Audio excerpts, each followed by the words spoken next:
اتنی محبت کر جائیں کہ جب قبر میں جائیں تو پھر بھی وہ داغ ساتھ لے کے جائیں. کہ سیدی اعلیٰ حضرت فرماتے ہیں کہ لحد میں رخ عشق کا داغ لے کے چلے. لحد میں عشق رخ شاہ کا داغ لے کے چلے کہ اندھیری رات سنی تھی چراغ لے کے چلے. اور جب فرشتے سوال کریں اور کہیں کہ بتاؤ اس ہستی کے بارے میں تم کیا کہتے ہو، تو پھر ہم گھبرائے نہیں، ہم پریشان نہ ہو، بلکہ ہم کہیں تو یہ تو وہی آقا ہے کہ جن کے بارے میں ہم دنیا میں کہتے تھے کہ سرور کہوں کہ مالکو، مولا کہوں تجھے، کہ باغ خلیل کا گل صحبا کہوں تجھے. جب پل صراط سے گزرے تو ہم پریشان نہ ہو، ہم گھبرائے نہ، بلکہ ہم یہ کہیں کہ پائے کوبا پل سے گزریں گے تیری آواز پر. پائے کوبا پل سے گزریں گے تیری آواز پر، رب سلیم کی صدا سے وجد کرتے جائیں گے. جب ہم محشر کے میدان میں پہنچے تو ہم گھبرائے نہ کہ کیا ہوگا، کیا بنے گا، نہ بلکہ سید اعلیٰ حضرت نے فرمایا فقط اتنا سبب ہے ان عقاب بزم محشر کا. فقط اتنا سبب ہے ان عقاب بزم محشر کا کہ شان محبوبی دکھائی جانے والی ہے، حضور کی شان دکھائی جانے والی ہے. عزیزان گرامی قدر، اللہ رب العزت نے ہمیں ایک قاعدہ بیان فرما دیا کہ تم نے زندگی گزارنی ہے تو اللہ رب العزت کی عبادت کر کے گزارنی ہے.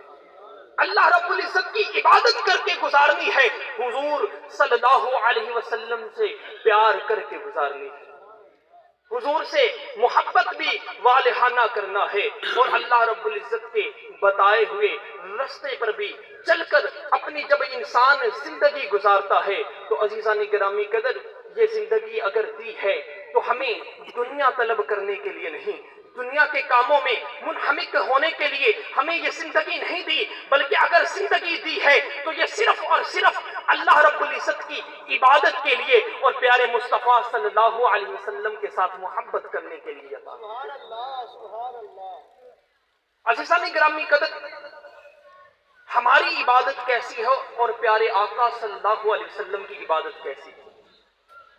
حدیث مبارکہ میں ہے کہ اماں جی عائشہ صدیقہ رضی اللہ تعالی عنہ فرماتی پیارے آقا ساری رات عبادت میں مشغول رہتے تھے، ساری رات حضور صلی اللہ علیہ وسلم قیام فرمایا کرتے تھے، حتیٰ کہ حضور صلی اللہ علیہ وسلم کے قدم مبارکہ میں سوجن آ جاتی تھی، سوزش آ جاتی تھی، پیارے آقا کے قدم مبارکہ سوج جایا کرتے تھے.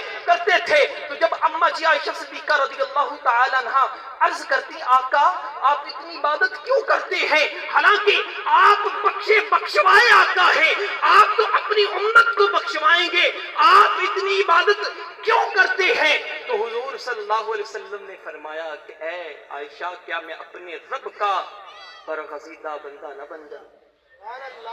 کیا میں اپنے رب کا برگزیدہ بندہ نہ بن جاؤں؟ اور عزیزان گرامی قدر حضور کی عبادت دیکھیے کیسی ہوا کرتی تھی، کس طرح کی ہوا کرتی تھی کہ حضرت حذیفہ رضی اللہ تعالی عنہ آپ فرماتے ہیں کہ ایک دن حضور صلی اللہ علیہ وسلم مسجد نبوی میں نماز ادا کر رہے تھے، نوافل ادا کر رہے تھے. آپ فرماتے ہیں جب میں نے پیارے آقا صلی اللہ علیہ وسلم کو دیکھا تو میرے دل میں یہ خواہش پیدا ہوئی کہ آج موقع مل گیا کہ پیارے آقا صلی اللہ علیہ وسلم کے پیچھے جو ہے مقتدی بن کر نوافل ادا کروں. آپ فرماتے ہیں میرے دل میں یہ خیال آیا، شوق پیدا ہوا کہ حضور صلی اللہ علیہ وسلم کے پیچھے نوافل ادا کروں. فرمایا میں نے نماز کی نیت کر لی اور پیارے آقا صلی اللہ علیہ وسلم کے ساتھ نماز ادا کرنا شروع کر دی. فرمایا حضور صلی اللہ علیہ وسلم نے سورۃ بقرہ کی تلاوت کی. آپ فرماتے ہیں کہ میرا خیال تھا، حضرت حذیفہ فرماتے ہیں میرا خیال تھا کہ حضور 100 آیات پڑھ کر رکوع فرما دیں گے، 100 آیات پڑھ کر رکوع فرما دیں گے. فرمایا کہ جب 100 رکعات پڑھ چکے اور پھر آگے پڑھنا پیارے آقا نے شروع کیا، آپ فرماتے ہیں پھر میرے یہ دل میں گمان پیدا ہوا اچھا حضور صلی اللہ علیہ وسلم 200 آیات پڑھ کر رکوع فرما دیں گے. فرمایا کہ میرا یہ خیال بھی غلط نکلا، بلکہ حضور صلی اللہ علیہ وسلم 200 آیات کے بعد بھی تلاوت فرماتے رہے. حتیٰ کہ حضور صلی اللہ علیہ وسلم نے سورۃ بقرہ مکمل پڑھی. سورۃ بقرہ یہ چھوٹی سورت نہیں ہے، بلکہ قرآن پاک کی سب سے بڑی سورۃ بقرہ ہے، اور 2.5 سپارے پر یہ مشتمل ہے. عزیزان گرامی قدر، حضور صلی اللہ علیہ وسلم نے اگلی سورت جو تھی وہ شروع فرما دی، وہ پڑھنا شروع کر دی. آپ فرماتے ہیں میرا خیال تھا کہ حضور صلی اللہ علیہ وسلم سورۃ آل عمران پڑھیں گے اور رکوع فرما دیں گے. فرمایا پھر بھی میرا خیال غلط نکلا.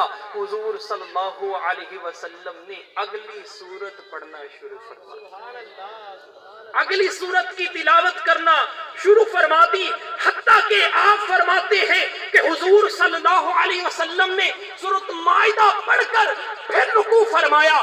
عزیزان گرامی قدر، یہ پورے 6.25 سپارے بنتے ہیں، پورے 6.25 سپارے بنتے ہیں. پیارے آقا صلی اللہ علیہ وسلم نے پورے 6.25 سپارے پڑھ کر پھر ایک رکوع فرمایا.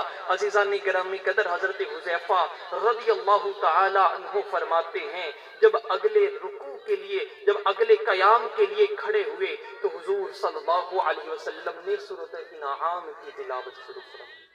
یعنی اس قدر حضور صلی اللہ علیہ وسلم رات کو قیام کیا کرتے تھے.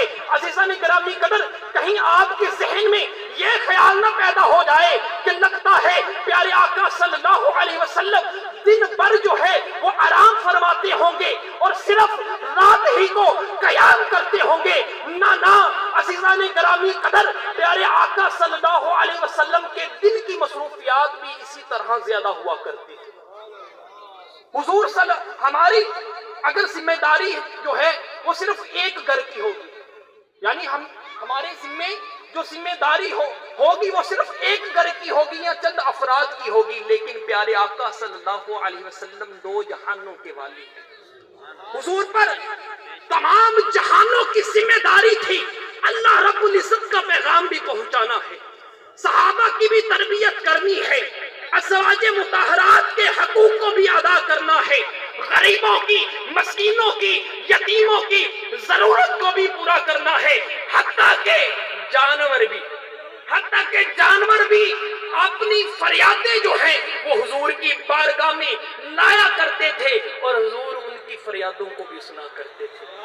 دیکھیے اتنی زیادہ مصروفیات اور اتنی زیادہ عبادات حضور صلی اللہ علیہ وسلم فرمایا کرتے تھے. تو اے میرے بھائیوں، اے عزیزان گرامی قدر، تو پھر خود آپ اپنے اندر جھانک کر دیکھیں کہ میری مصروفیات کتنی ہے اور میری عبادت کتنی ہے. اللہ اکبر، کہ میری عبادت کتنی ہے، میری مصروفیات کتنی ہے. عزیزان گرامی قدر، ہم ہر چیز کے لیے اگر سیر و تفریح کرنی ہو، ہم مصروف وقت جو ہے وہ ختم کر دیتے ہیں، وقت نکال لیتے ہیں. ہم وقت نکال لیتے ہیں. اگر مال و دولت کمانا ہو تو ہم وقت نکال لیتے ہیں.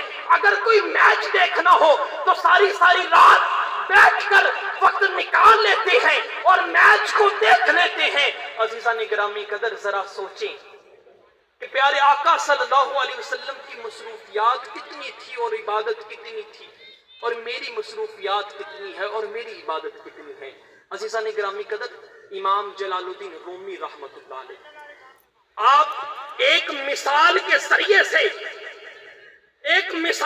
ذریعے سے لوگوں کو یہ سمجھایا کرتے تھے کہ اے لوگوں، اللہ رب العزت نے صرف اور صرف اس دنیا میں اگر بھیجا ہے تو اپنی عبادت کے لیے بھیجا ہے. اور آپ مثال کیا دیا کرتے تھے؟ فرمایا کہ اگر ایک بادشاہ ہو اور وہ بادشاہ اپنے کسی وزیر کو، کسی مشیر کو، کسی فرد کو ایک کام کے لیے بھیجے کہ اے میرے وزیر، وہاں فلاں علاقے میں جا اور میرا فلاں کام کر کے آؤ، اور وزیر اس علاقے میں جائے اور تمام کام کر کے، یعنی اس کے علاوہ جو بادشاہ نے جس کام کے کرنے کا حکم دیا تھا اس کے علاوہ وہ تمام کام کر کے وہ بادشاہ کی بارگاہ میں دوبارہ جائے، تو آپ فرماتے تھے کیا وہ بادشاہ اپنے اس وزیر سے خوش ہو جائے گا؟ یعنی اس نے بھیجا کسی اور کام کے لیے تھا اور وزیر کوئی اور کام کر کے بادشاہ کی بارگاہ میں گیا ہے، کیا بادشاہ اس سے خوش ہو جائے گا؟ یہ میرا آپ سے سوال ہے، یہ سوال ہے کہ جس طرح والدین اپنے بچے کو ایک کریانے کی دکان پر بیچتے ہیں کہ بیٹا یہ چینی لے آ، اور وہ بیٹا جو ہے دکان پر جائے اور چینی کے علاوہ کوئی اور سامان لے جائے تو والدین خوش نہیں ہوتے، فرمایا اسی طرح وہ بادشاہ بھی نہیں خوش ہوگا، اور یہ تو دنیاوی بادشاہ ہے، ارے وہ تو دو جہانوں کا رب ہے، اور اس رب نے ہمیں اس دنیا میں صرف اور صرف اپنی عبادت کے لیے بھیجا ہے، اور ہم عبادت نہ کریں اور باقی جتنے بھی ضروریات دنیا ہے وہ تمام پوری کر کے اللہ کی بارگاہ میں جب جائیں گے تو یقیناً اللہ ہم سے خوش نہیں ہوگا، یقیناً اللہ ہم سے خوش نہیں ہوگا۔ تو عزیزان گرامی قدر، کوشش کریں کہ اللہ رب العزت کی عبادت کریں، کثرت سے عبادت کریں، اور ایسی عبادت کریں کہ اس میں لذت اس طرح کی ہے، مزہ اس طرح کا ہے۔ عزیزان گرامی قدر، ایک بزرگ ہے، وہ فرماتے ہیں کہ اگر دنیاوی بادشاہوں کو پتہ چل جائے کہ عبادت میں کتنی لذت ہے، عبادت میں کتنی حلاوت ہے، عبادت میں کتنا مزہ ہے، اور عبادت کرنے میں کتنی خوشی محسوس ہوتی ہے، فرمایا اگر یہ بات، اگر اس لذت کا پتہ دنیاوی بادشاہوں کو پتہ چل جائے تو وہ دنیاوی بادشاہ جو ہیں وہ ہمارے ساتھ جنگ کریں اور اس لذت کو حاصل کرنے کی کوشش کریں۔ فرمایا کہ جس طرح دنیاوی بادشاہ تاج و تخت کے لیے جنگ کرتے ہیں کہ یہ تاج و تخت میں حاصل کر لوں، فرمایا کہ جتنی لذت اللہ نے اپنی عبادت میں رکھی ہے، اگر دنیاوی بادشاہوں کو پتہ چل جائے وہ تلوار کے ساتھ ہمارے ساتھ مقابلہ کریں اور اس لذت کو، اس حلاوت کو، اس مزے کو، اس خوشی کو چھیننے کی کوشش کریں۔